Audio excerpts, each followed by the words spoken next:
All right, testing 1, 2, 3. Doing a live broadcast. It's 1:43 a.m. I'm actually trying to connect with Pakistan as I'm supposed to be doing a live sermon in Pakistan, but they are having apparently internet connection problems, or sometimes the government there turns the power off on them. So pray for the folks in Pakistan, as that's what I'm supposed to be doing this evening, is preaching a sermon to a live audience in Pakistan, but that we cannot make a connection.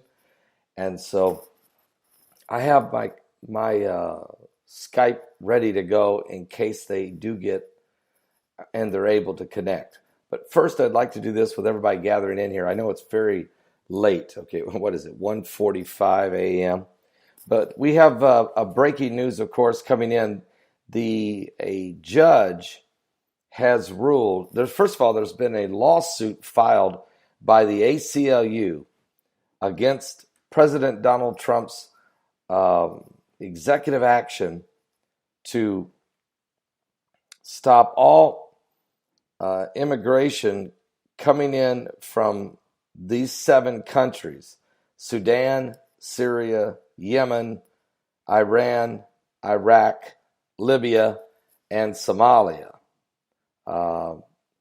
This executive order, which he signed Friday afternoon, barred people from those 7 countries from entering the United States for 90 days. It also stopped all refugees from entering the United States for 120 days and indefinitely suspended the entry of refugees from the nation of Syria. But we have a lawsuit been filed by a federal judge, by the ACLU, and then the federal judge has upheld it and has made a decision to stop this executive order in its process. According to reports, the American Civil Liberties Union has announced late Saturday night that a federal court in New York has issued an emergency stay on President Trump's executive order banning immigration from 7 predominantly Muslim countries. The court's decision, which will affect people who have been detained in airports, came after the ACLU and other activist groups filed a class action lawsuit on behalf of just two Iraqis who were held at John F. Kennedy International Airport in New York as a result of the order. The ACLU lawyer says, "I hope Trump enjoys losing. He's going to lose so much we're going to get sick and tired of his losing."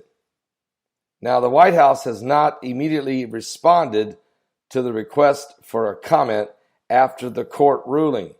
So what we have now is a federal judge overriding the President of the United States executive order and saying that it's apparently, I'm not sure what they're saying it is. You can't really say it's unconstitutional because the folks that are not being allowed into the country are not American citizens. So I'm not sure how this injunction will be able to stand up, and I'm not sure. I'm just not a lawyer. I won't know. Good to see everybody here, guys.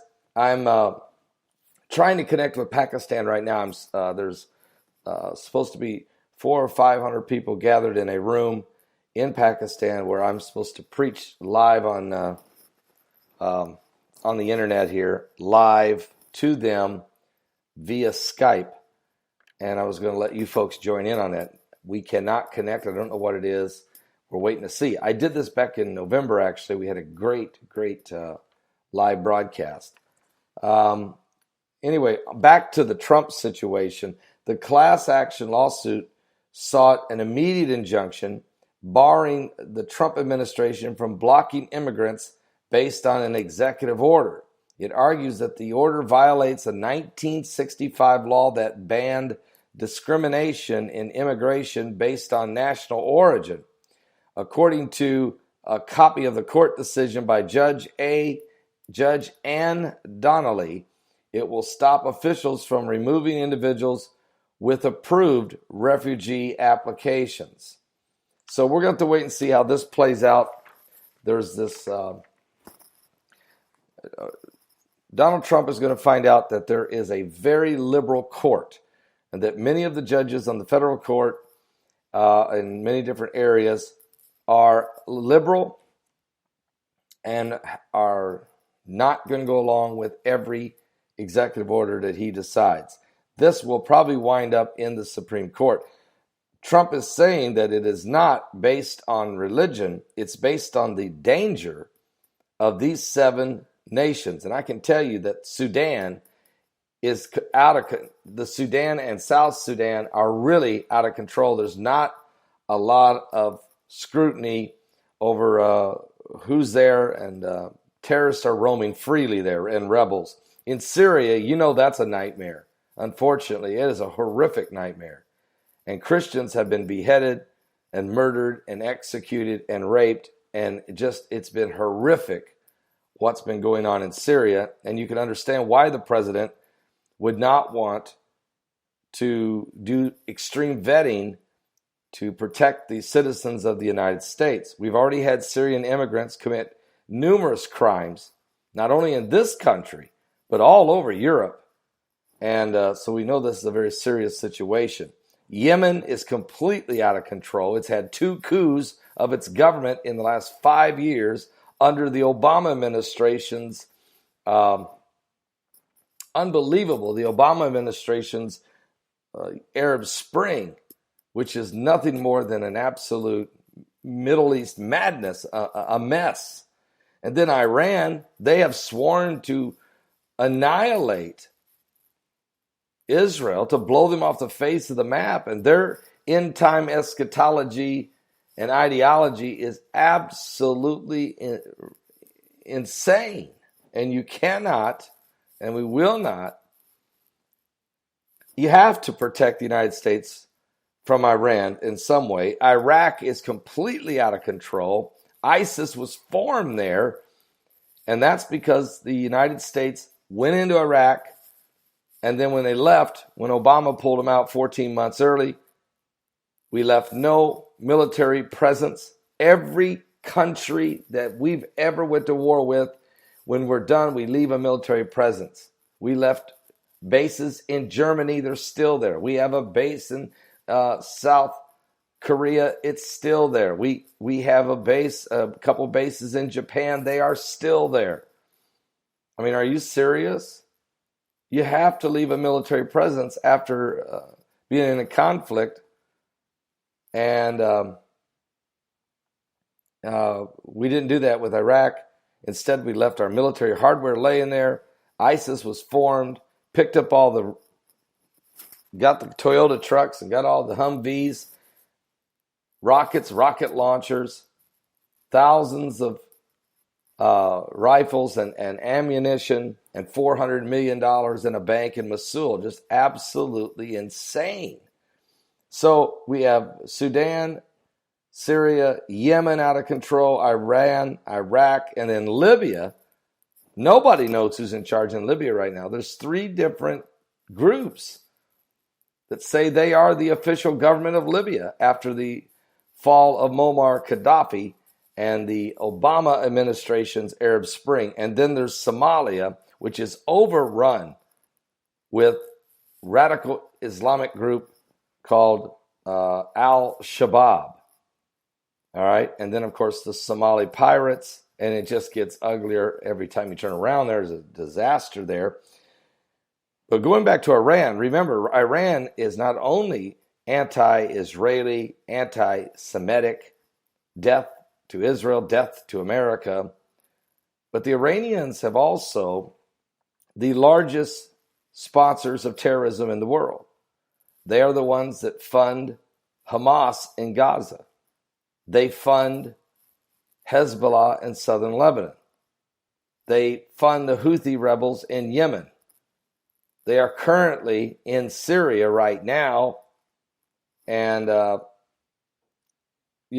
just, you're dealing with danger here. So this is where we're at, folks. Unfortunately, we have a very tense situation now in the United States. The President of the United States has filed an executive order, and it is being an injunction by a federal judge has been applied to try to reverse the executive order of the president. I'm not sure that a federal judge has the authority to overthrow a presidential executive order. I don't even think they have that authority. But we'll wait and see how this plays out. The lawsuit will have to be taken to the Supreme Court at some point. It's really sad, folks. It's very, very sad. It is very sad what's taking place in the world right now. And the dangers, you have to understand, the New World Order was so close. The beast was so close to taking over the world. They were on the brink of it. And the election was not supposed to turn out the way it did. And the New World Order did not see Britain Brexiting out of the EU, and they didn't see Trump winning the election in America. These two moves has completely messed up the entire plan of the New World Order. And so now there's going to be some scratching and clawing to try to get back in position. And this could be a challenge between Trump and the federal courts. And we just don't know how that will pan out. But the danger is very, very dangerous right now. It's very dangerous that if the rule of law, that if a presidential executive order is not followed, then we could have a showdown and a throwdown, and we don't want it. We need to really pray, folks. It was a temporary ban from these 7 nations because of the threat of terrorism from those 7 nations are extremely high. And the president's job is to defend and to protect the Constitution of the United States. So we need to pray for everyone. We got to pray for everyone in this. So what Pastor Begley is trying to say is this: we have to have cooler heads to prevail in this from all sides. We do not want a breakdown in the rule of law in the United States of America. For if there's a breakdown in the United States of the rule of law, then we will have potential for anarchy and chaos, not only here, but around the world.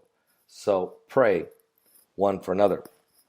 I truly believe Trump has the authority to make an executive order. Especially, this is not unreasonable. This is not based on religion. This is based on national security. I mean, if you can't move the embassy, think about this a minute. Listen to me very closely. Everybody look at me. Just lay everything aside. Lay every bit of your feelings and emotions aside. If the United States cannot move its own embassy from Tel Aviv to Jerusalem for 22 years, based on executive orders by the presidents of the United States, Bill Clinton, George W. Bush, Barack Obama, 22 consecutive years, every 6 months having to sign a suspension to the moving of our own embassy for 6 months based on national security. If we can't even move our own embassy in our number one ally of the Middle East in their nation from one city to the other, after our Congress has already passed it, and that's called national security. If the United States has no ability to, if a president can do that, then you can't tell me a president doesn't have the right to defend the country and to prevent who's coming into the country without extreme vetting to be sure to keep the citizens of this nation safe. So, folks, we are living in a very crazy world. Reverend asked Paul, is there any, I'm sorry about that. I'm sorry, would you put that back then again, Reverend Evangelist? You just made a comment. I wanted to read it, but it got by me. If you can put that back in there again in the chat room real fast. So we have to stand with the President of the United States in this. These silly lawsuits cannot be, and federal judges cannot be overriding presidential executive orders. You cannot have that. You can't have that, okay? Especially when they are, you're dealing with protecting our citizens, okay? I absolutely know I'm right. Thank you so much. I absolutely know I'm right. So be in prayer, folks. Anyway, that one got away. Something about the RFID chip, but I'll have to look at that again. Anyway, folks, that's where we're at right now. Again, you can't have federal judges, loose cannon federal judges like Ann Donnelly, trying to override presidential executive orders based on what? The president has got the right and actually the fiduciary responsibility to protect the citizens of this country. It supersedes anybody from any other nation. You cannot stop a president from defending his own country. If he signs an executive order based on national security, which is what Trump has done, a temporary ban, not permanent, and implements extreme vetting to make sure we're safe, you cannot challenge that. That's crazy. You have to allow, and if these other presidents, Bill Clinton, George W. Bush, and Barack Obama, if they can prevent the moving of our own embassy just 45 minutes away from one city to another in Israel, and nobody challenges that, nobody can, because the executive order makes sense. If that's what the president wants to do, then you cannot stop a president from protecting the United States of America. So, folks, what you're really witnessing, we need to be very clear of this. What you're witnessing is a loose cannon federal judge and the ACLU and the left-wing liberal section of this nation. The New World Order is clawing to try to regain power, to try to supersede the authority of the Constitution of the United States. And this is very dangerous. This is very, very dangerous. So we need to pray we really need to pray for the United States of America, and that because it does affect the rest of the world. It really does. Well, anyway, thank you guys for dropping in. God bless you. I was supposed to do a live message in Pakistan, but we cannot get the connection. It's just not there. I don't know if they've shut their power off or their internet off. Anything can happen.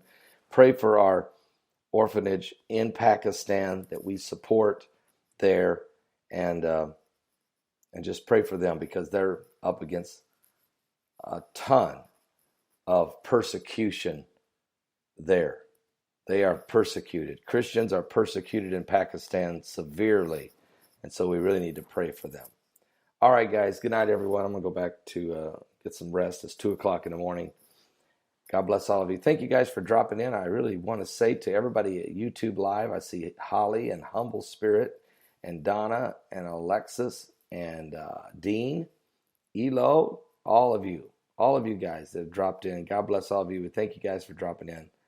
And I'll see you guys, I guess, later today. We're going to do a live church service from our home church this morning. And then again, Sunday Night Live will be beginning tonight at 7 p.m. Eastern with Sunday Night Live. Good night, everybody. We love all you guys. God bless you guys.